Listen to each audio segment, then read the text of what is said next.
Oke, halo guys. Ini aku lagi pingin baca tentang 2023 tapi secara umum ya.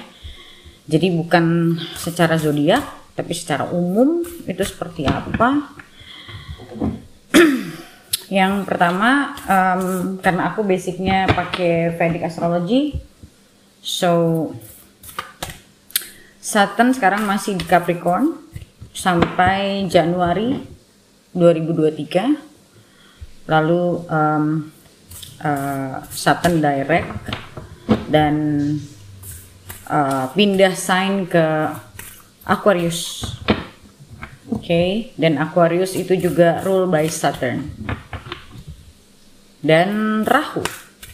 Oke, Jupiter masih akan di Pisces. Oke, yang menarik adalah tahun depan itu 2023 itu angkanya 7. Oke. So, angka 7 di sini itu rule by Ketu, dan angka 7 itu juga banyak yang orang bilang lucky number. Tapi sebetulnya angka 7 itu juga kalau dalam numerologi itu bicara tentang spirituality, bicara tentang analytical, bicara tentang apa ya, lebih ke arah diri. Karena basically angka 7 itu bicara tentang introspektif. Jadi energinya tuh very introspektif, angka 7. Dan 2023 itu berarti kalau kita lihat secara numerologi itu 7. Dan 7 dalam Vedic Astrology itu rule by Ketu, ya.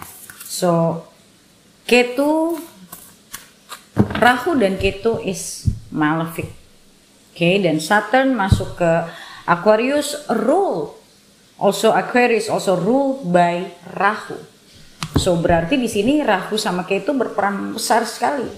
Berarti di tahun depan itu banyak kejadian-kejadian penting yang akan menjadi history. Oke, yang akan menjadi sejarah.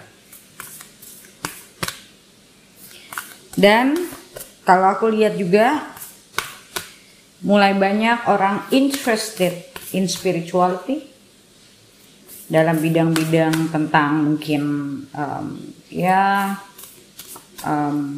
tentang spirituality intinya.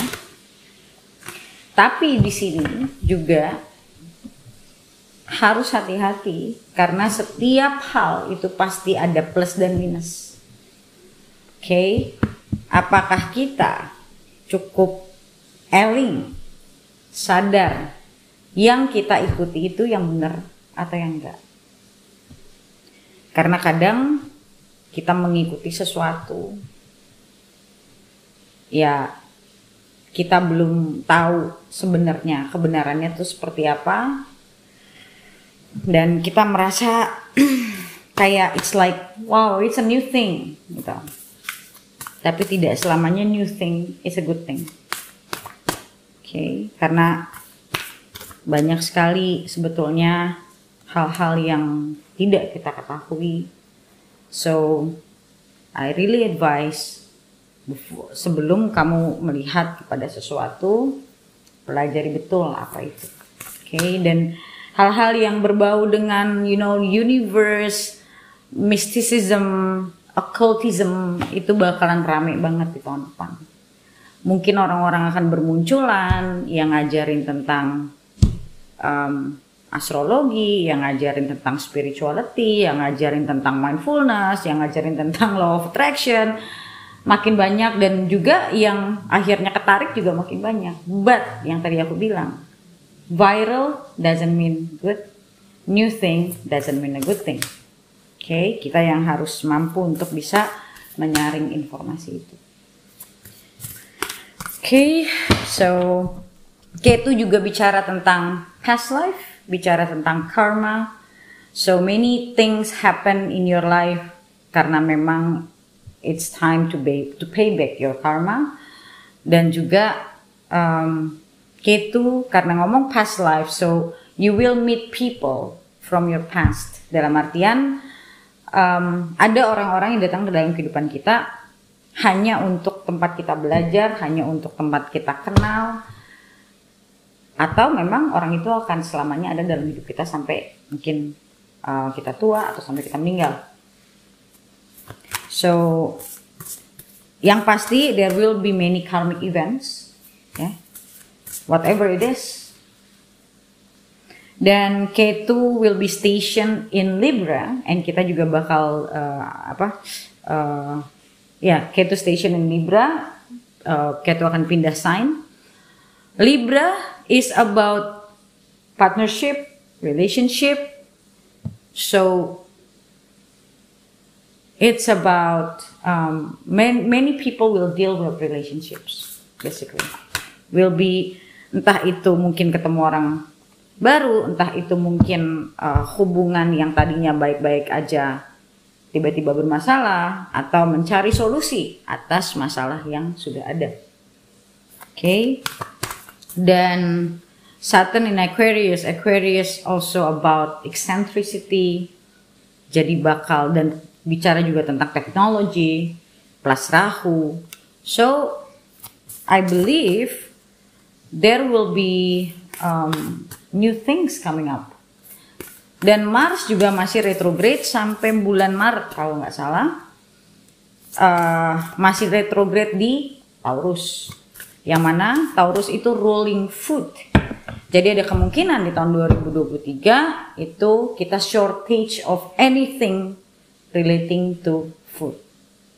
Okay. Taurus juga bicara tentang beauty. So untuk sampai awal pertengahan tahun aku rasa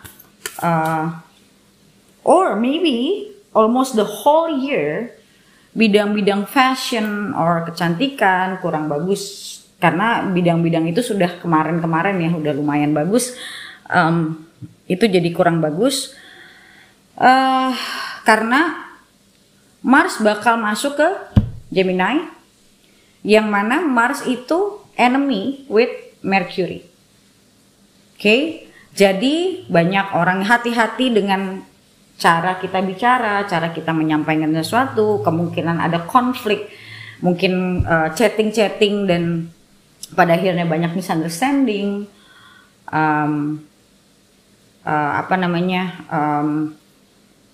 Karena Mars is a fire energy. Okay, so watch your temper, especially buat orang-orang yang ascendannya di Gemini. Okay. Dan Saturn juga bakal join sama Neptune. So Neptune is about spirituality, tapi ini dia. Nah, semua itu ada plus minus, ya. Kita hidup di dalam dunia yang dualitas. So kalau ada plus pasti ada minus juga di situ. Plusnya adalah orang yang benar-benar terbangun, tersadar untuk memperbaiki diri. Minusnya adalah banyak orang-orang yang mau carinya instan, akhirnya jadi halu, akhirnya mengikuti orang-orang yang justru sama halu juga gitu. Oke, ya semua itu ada plus minus. So menjaga kewarasan itu sangat-sangat penting. But next year I really feel like bentar, kalau kita lihat Mars 1, 2, 3, 4, Mars akan aspek ke Leo, ya, Mars akan aspek ke Leo.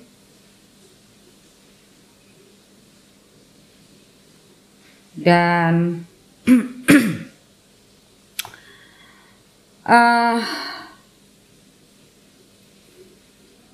Mars sama Sun itu friends, so it's a good impact. I believe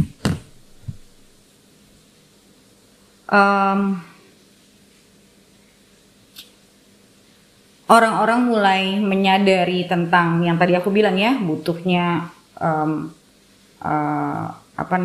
butuhnya self growth, karena sun is about our soul dan sun juga is about our ego. Jadi aku ngelihat di sini Mars aspek sun ini bisa membawa courage ya, membawa perasaan perasaan yakin. Cuman sisi jeleknya adalah akhirnya jadi overconfident, so be careful with that juga. Dan ya lebih ke sana. Oke.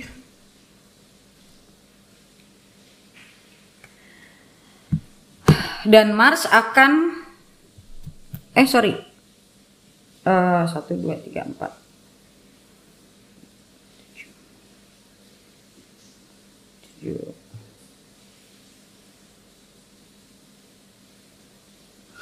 Saturn akan aspek Jupiter in Pisces. Aku sih ngelihatnya kalau dari sisi ekonomi, financial, aku lihatnya kurang bagus. Paling tidak, mungkin tidak the whole 2023, nggak secara keseluruhan, tapi dia akan mulai membaik. Stock market itu akan mulai membaik the third quarter of 2023.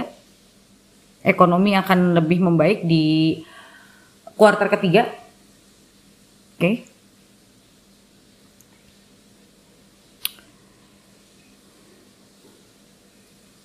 Especially pada saat Venus in exaltation, ya, di salah satunya di Pisces dan di Taurus.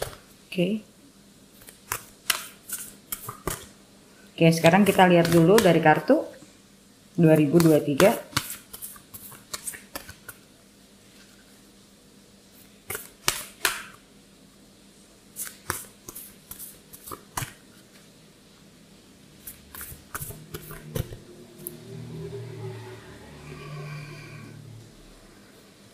By the way, Sun bakal join sama Rahu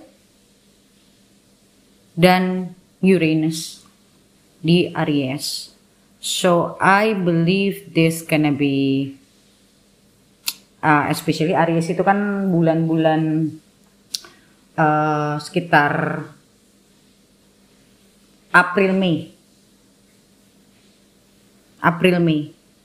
itu bakal ada satu pergolakan di kemungkinan di government, di bidang pemerintahan.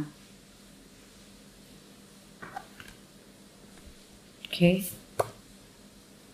See kartunya, transformation. Dan transformation ini aku lihat bukan hanya perseorangan, tapi juga kalau menurutku negara.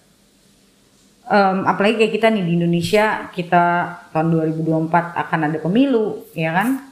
Yang sekarang masih bingung mau calon presidennya siapa. So banyak orang yang lumayan kayak menunggu sebetulnya kira-kira siapa sih kandidat-kandidat gitu kan. Oke. Ketunya keluar. Renouncing. Secrecy. Dan aku ngelihat di sini bakal banyak, ya kita bicara bakal banyak. Ini aku bicara bukan perorangan ya, tapi kondisi secara umum. Bakal banyak secrets yang kebuka, ya karena Ketu juga bicara tentang secret. Karena Ketu rules Scorpio.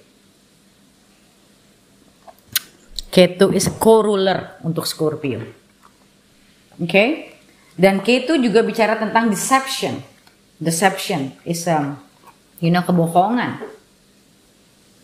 Jadi kalau aku lihat di sini, memang dunia ini butuh transformasi besar-besaran. Orang-orang tuh butuh transformasi besar-besaran. Setelah dari kita menghadapi COVID, okay, bankruptcy. Sri Lanka, kalau aku nggak salah, sudah declare negaranya bankrupt. Walaupun ya belum tentu benar-benar bankrupt ya, karena masih ada hal-hal lain yang harus dipertimbangkan juga.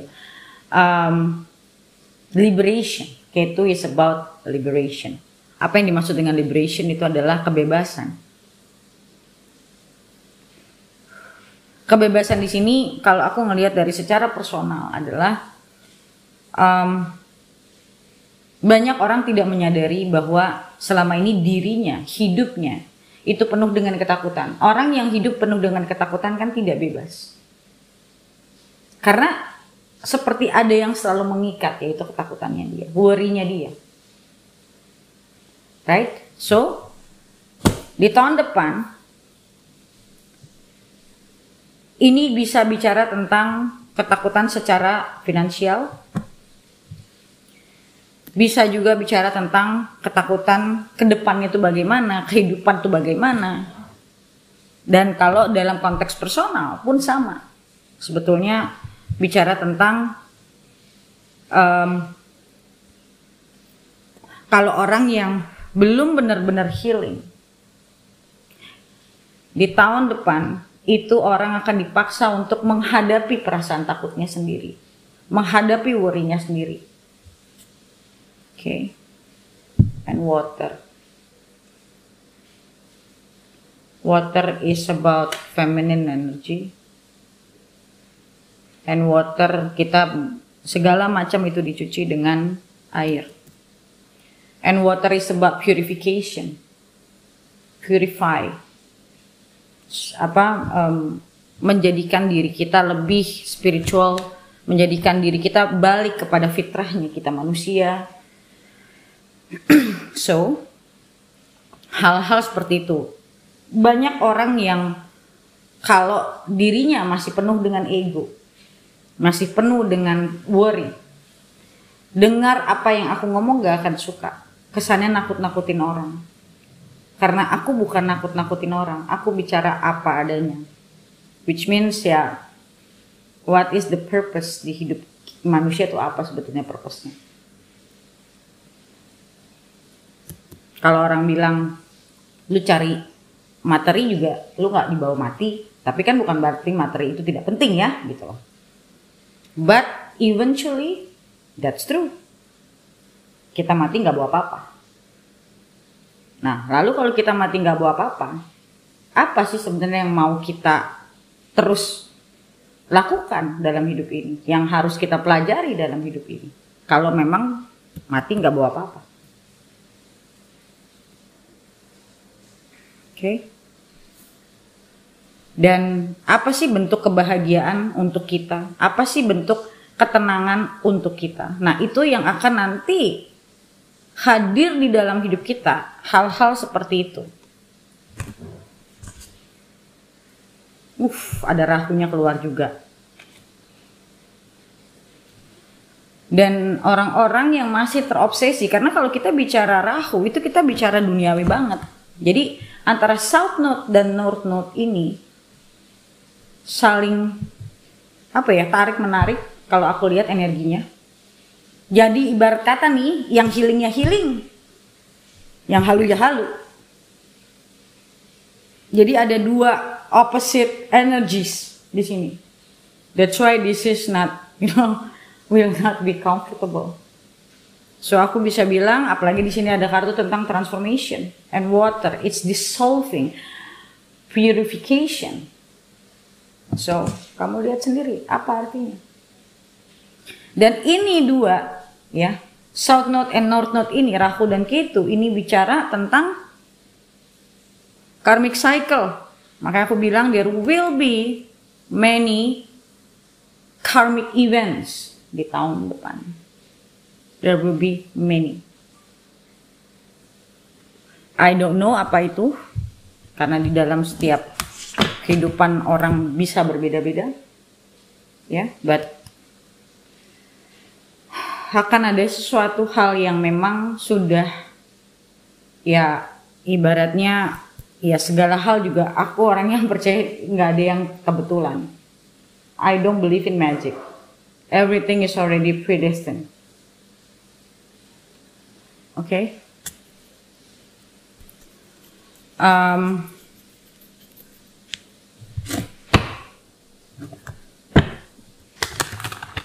That's why banyak orang tertarik sama law of attraction is because itu menjanjikan buat mereka, menjanjikan suatu hal yang baru, yang bagus buat mereka. Because kita manusia itu nggak suka hal yang kita nggak, maksudnya hal yang nggak comfortable tuh kita nggak suka.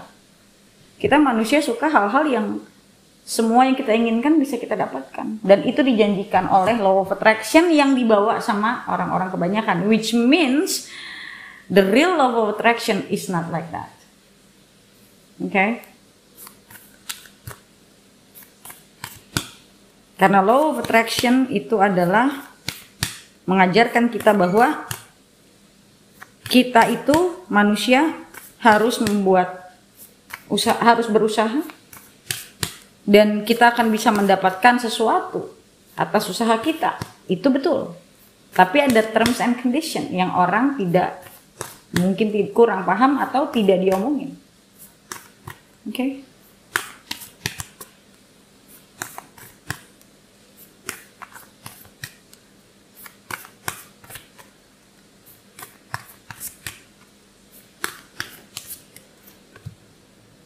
A time for healing. See? So next year is for sure a time for healing.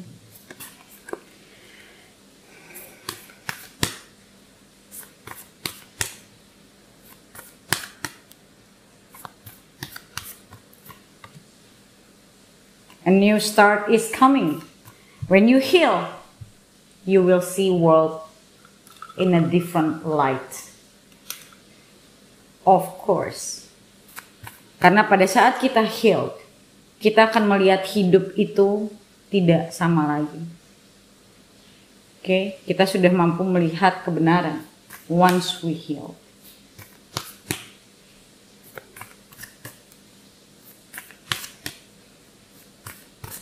Dan banyak orang yang setelah mengenal LOA dan mereka merasa, wah mereka kayak punya kehidupan baru. Rahunya keluar lagi. Step out of your comfort zone.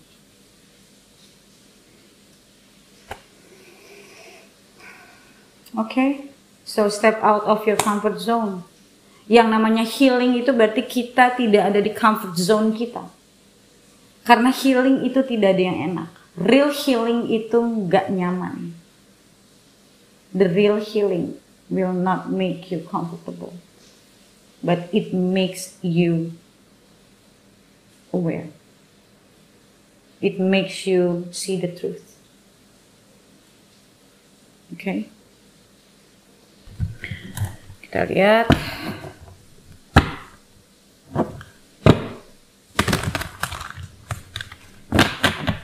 Dan a new start is coming. Aku juga ngeliat ini bukan hanya bicara tentang, dan Aquarius is about aku nggak bilang Aquarius itu tentang new beginning, but aku bisa bilang Aquarius is a very rebellious sign. So there, mungkin akan ada gerakan-gerakan baru atau suatu informasi-informasi yang pemikiran-pemikiran baru, or mungkin orang kaya baru.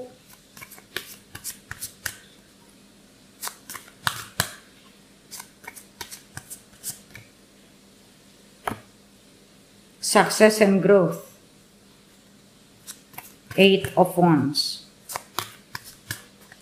Aku lihat di sini success and growth. Kalau orang yang mampu bisa melewati 2023 dengan baik, mampu melihat opportunity dengan baik, there will be a start for their success and growth. Dan growth di sini juga bicara nggak hanya ngomongin tentang materi. Success and growth ini juga bisa bicara tentang diri.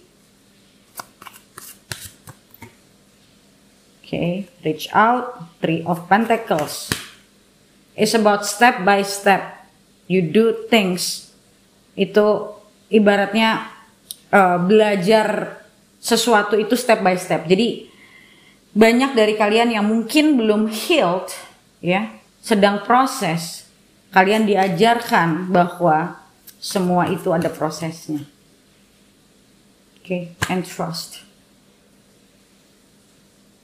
This is the Fool. The Fool actually is about new beginning, a new start, a new you. When you heal, this is a new you.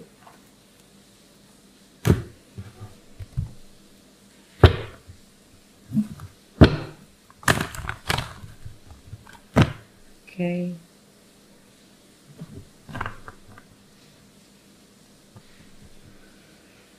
Dan aku ngelihat secara umum growth di sini juga bicara tentang potensi negara untuk berkembang setelah mereka mampu melewati. Jadi kayak ibaratnya sekarang global recession kan ya. Setelah global recession itu akan ada bukan mungkin sih. Kalau kita bicara historical, yang namanya recession itu followed by growth.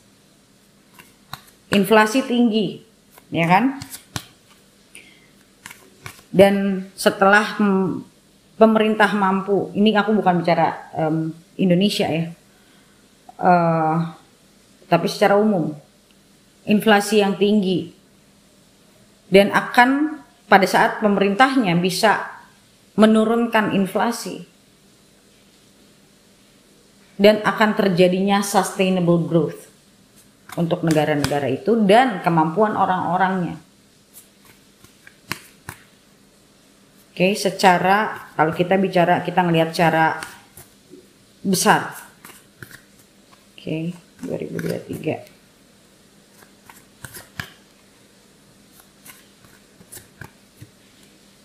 Chaos and conflict.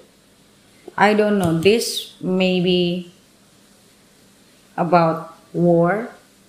Karena sampai sekarang Russia and Ukraine juga masih dalam keadaan tidak baik-baik saja. So ada potensi, bisa ada maybe war. New life, see? Di sini ada trust, di sini ada new start is coming, ada new life. But I don't see, maksudnya new life di sini, aku bukan melihat it's something good. It will be something good. It will be. Jadi ibaratnya kalau transformasi itu kan, kalau kamu buang bola, kamu buang ke bawah, karena kita bicara gravitasi, kamu buang ke bawah, dia akan membal, dan dia akan membal lebih tinggi dibanding waktu kamu lempar dari ketinggian kamu lempar. Dia akan membal lebih tinggi. So, transformasi itu bicara rock bottom. And you raise from the bottom up. You raise up. Okay, so ini bicara new life adalah setelah proses healing, udah pasti kita akan punya yang namanya new life. It's a new hope. Okay.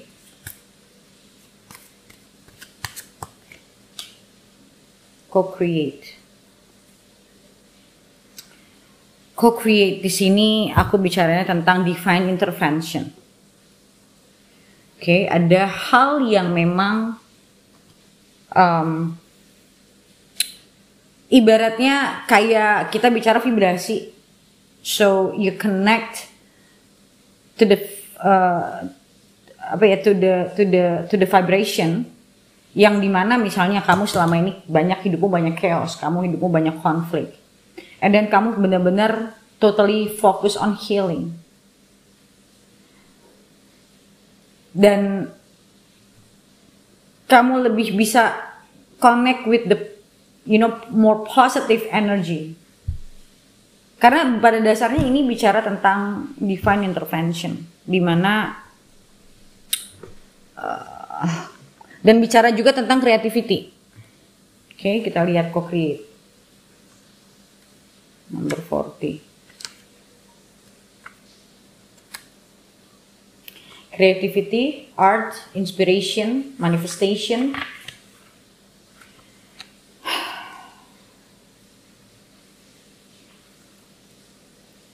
Flashes of inspiration give rise to great success when you receive this message. You are at your most creative now, and whatever you apply yourself to will lead to the fruition of your dreams. Okay, so bicara tentang manifestation. But aku tidak terlalu suka bicara tentang LOA. Karena, kenapa? Karena basically buat aku yang penting itu adalah manusianya. Karena premis dari LOA itu kan you attract what you are, right? So kamu menarik siapa kamu. Berarti kalau kamu dalamnya healed, kamu akan attracting good things. Nah, good things di sini nggak ngomongin cuman materi, karena yang kebanyakan di ngomongin orang itu bicaranya tentang materi. Oke, wealth, prosperity, nggak ada yang salah sama itu. Tak bisa nggak kamu narik, walaupun kamu cuman berusaha positif, kamu narik. Kalau buat aku sederhana sih ya. Buat aku sederhana kenapa? Karena I believe in faith. Apa yang memang buat kamu, ia akan datang ke kamu. Gitu loh. Selama kamu berusaha untuk mendapatkan apa yang kamu mau, itu akan datang ke kamu. Tapi kalau memang apa yang kamu inginkan tidak ada di jalan destiny kamu, mau kamu LOA-in terus juga nggak akan jalan, nggak akan ketemu, nggak akan kamu dapatkan. Karena premisnya bukan kamu akan selalu mendapatkan apa yang kamu mau, bukan. Premisnya bukan itu, tapi kamu akan menarik siapa kamu. Ini premis dari LOA itu sendiri itu tidak seperti itu. Jadi kalau kamu ngelihat orang-orang, oh ada yang pakai LOA dan berhasil, apa yang dia hasilkan sekarang memang sudah ada di jalan hidup dia. Dia berubah, dia lebih baik, itu akan datang tanpa dia harus scripting, tanpa dia harus ngapa-ngapain, itu akan datang karena memang sudah ada di jalan hidup dia. Yang membedakan adalah saat kita mendapatkan apa yang datang dalam hidup kita, kitanya sudah siap belum? Oke, misalnya nih contoh paling gampang. Ini pernah aku ngomongin di videoku sebelumnya. Kamu ditakdirkan menikah, tapi sekarang kamu belum nikah nih dan kamu worry, kamu bisa nikah nggak? Kapan kamu bisa nikah? Kapan kamu menarik jodoh kamu? Bla bla bla bla bla, right? Tapi di jalan hidup kamu, di destiny kamu, di takdir kamu akan menikah. Sudah ada di destiny kamu itu. Dan pada akhirnya, pada saatnya, yang saat ini siapa yang tahu? Nggak ada yang tahu. Nggak ada satu manusia pun yang tahu. Oke, kita hanya bisa menangkap kira-kira kapan, tapi itu nggak akan pernah selalu akurat. Kita bisa baca tarot, ngelihat apa yang akan datang, tapi itu semua balik lagi. Semua baca-bacaan yang dilakukan oleh manusia itu bicara tentang kemungkinan, bukan kepastian. Karena kalau kita bicara kepastian, itu hanya pada Tuhan. Oke, so anggap kamu memanifestasikan jodohmu. Belum datang-datang nih, orang yang ngajarin kamu manifestasi, terus ayo terus gitu. Kamu nggak boleh give up. Iya, orang waktunya belum muncul. Waktu itu muncul itu bukan karena keinginan kita. Tapi sudah ditetapkan sama Tuhan itu kapan munculnya. Gitu loh. Dan kamu akhirnya dapat nih jodohmu datang. Wah, alhamdulillah bla bla bla bla, ya. Tapi karena kamu sendiri belum tahu bagaimana menjalani hubungan yang benar, jodohnya udah datang, ya. Tapi karena kamu belum tahu bagaimana menjalani hubungan yang benar, otomatis hubungan ini jadi sering bermasalah. Karena bukan masalah manifest jodohnya. Tapi apakah kamu mampu menerima? Kamu sudah mempersiapkan dirimu untuk bisa menerima apa yang ada di jalan hidup kamu atau tidak? Makanya kalau kita lihat orang tetap dikasih jodoh, tapi hubungan rumah tangganya tidak baik, bukan berarti dia tidak mendapatkan jodoh, jelas udah ada, tapi dia tidak mampu untuk menjalani, dan itu tidak ada urusannya sama universe atau sama Tuhan. Itu urusannya manusianya sendiri. Dia mau belajar nggak untuk bisa bagaimana menyempurnakan hidupnya, belajar untuk tahu bagaimana membuat suatu hubungan yang harmonis, yang bahagia, itu bagaimana. Nah, itu kewajiban dari manusianya. Makanya yang aku bilang, you attract what you are. Bisa jadi yang kamu attract itu belum yang ibaratnya ya yang kamu attract itu ya siapa diri kamu waktu attract itu. Dan aku selalu ngajarin klienku tentang kamu bisa menginspirasi pasangan.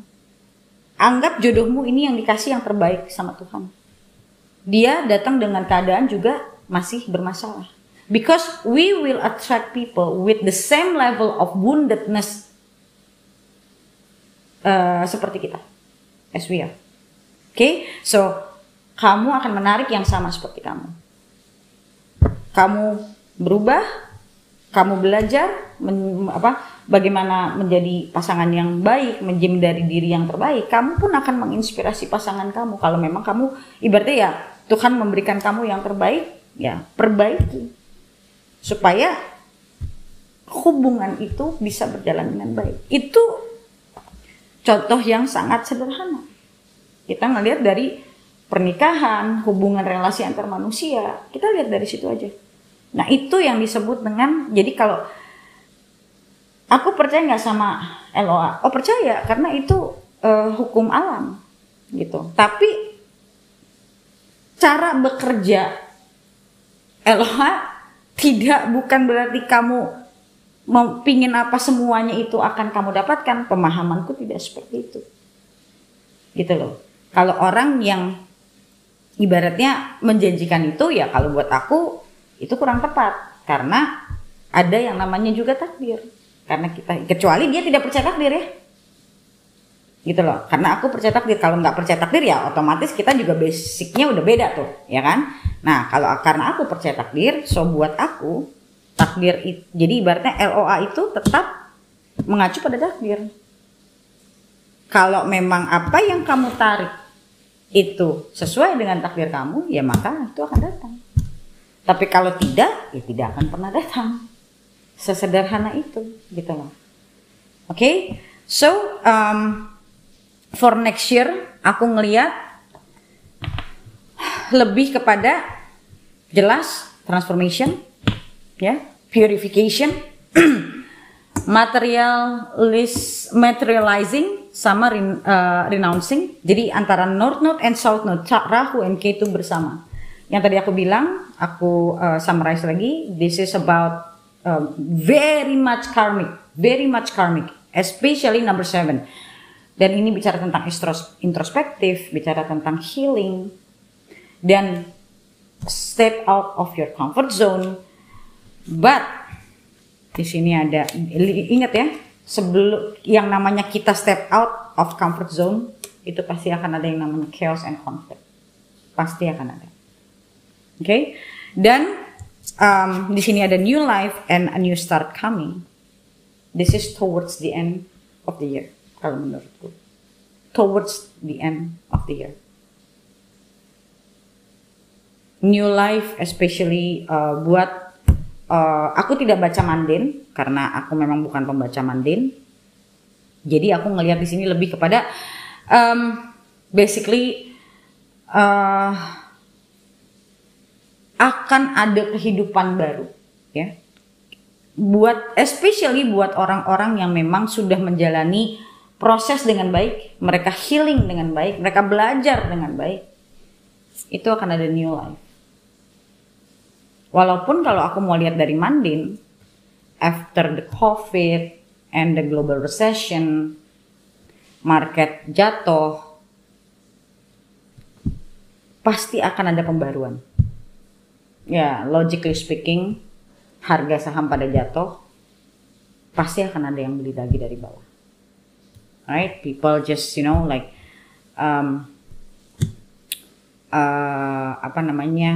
kayak ibaratnya gini, ekonomi itu akan sehat kalau inflasi itu kan nggak terlalu tinggi.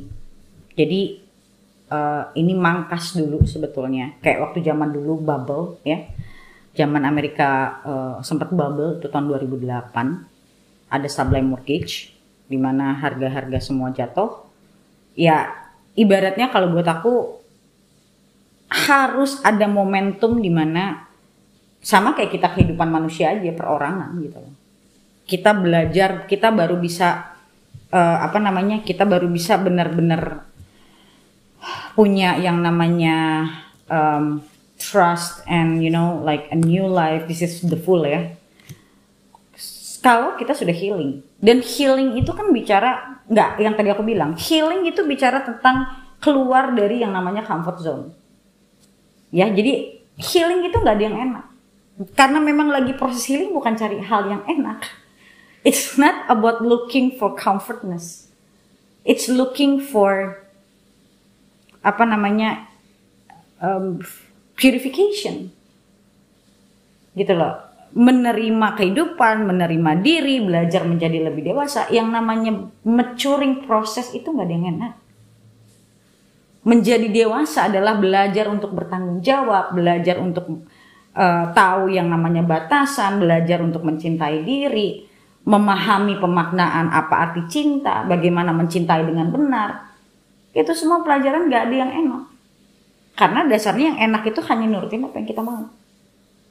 Itu ego. Right? So, time for healing and there will be a new life. If you really focus on your healing process, you will be rewarded with something new. It's a new you, a new life. A new you means a new life. When you see things differently, when you no longer suffering. Saat kamu sudah tidak pernah sengsara, saat kamu sudah melihat segala hal itu dengan kacamata yang berbeda, trust me, it's the real life. Makanya kenapa juga orang bilang life begins at 40.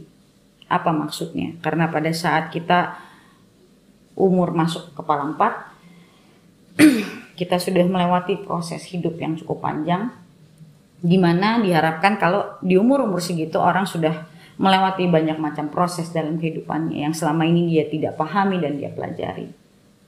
Begitu masuk umur 40, umumnya seharusnya kita sudah melihat kehidupan dengan kacamata yang berbeda, right? Gitu. Tapi walaupun itu tidak applicable to the reality, but kalau kita ngelihat secara umum, ya harusnya seperti itu kan. So, ya, jadi tahun depan itu, kalau aku sih hopeful ya, hopeful dalam artian karena menurutku segala hal yang terjadi kayak ibaratnya gini deh. Orang mau punya anak, dia hamil, ya, 9 months, nggak bisa dipercepat, nggak bisa diperlambat, 9 months, oke? Kalau kita bicara hamil dan lahir anak dalam keadaan yang sehat, bukan prematur, oke? 9 months, selama hamil tidurnya sengsara, right? Sakit badan, belum lagi yang kena morning sickness. Sengsara dulu kan, sampai satu hari dia in labor and then anaknya lahir, it's a new life. Dia melihat hidup juga dengan bukan cuma untuk dirinya sendiri lagi. So things gonna be different, you know. Itulah yang menurutku hidup ya seperti itu. Kita nggak akan selalu melihat hal itu dalam kacamata yang semuanya sesuai dengan maunya kita atau enak. It's not like that, okay? And aku belum posting zodiak bulanan untuk November. Aku akan posting dalam waktu dekat. So yeah, the first thing is kalau kita ngelihat tahun depan, yang tadi aku udah ngomong ya, waktu untuk introspeksi diri. Waktu untuk mungkin selama ini kamu punya keuangan aut-autan, kamu mungkin mulai ditata, manage, yang tadinya nggak punya investasi mungkin belajar untuk investasi, yang tadinya mungkin selalu menghindar dari masalah, belajar untuk melihat masalah. yang mungkin sebagian selama ini hubungan kalian dalam percintaan selalu gagal, sudah saatnya kalian belajar untuk bagaimana punya hubungan yang bahagia, hubungan yang sehat, diri yang sehat. Kalau kamu sudah mulai merasa kayaknya ada yang salah nih sama gue gitu, mungkin sudah waktunya untuk healing, untuk growing. It's about, you know, introspective. It's about connect to our spiritual self, dimana kita benar-benar fokus di spiritual journey kita untuk di tahun depan.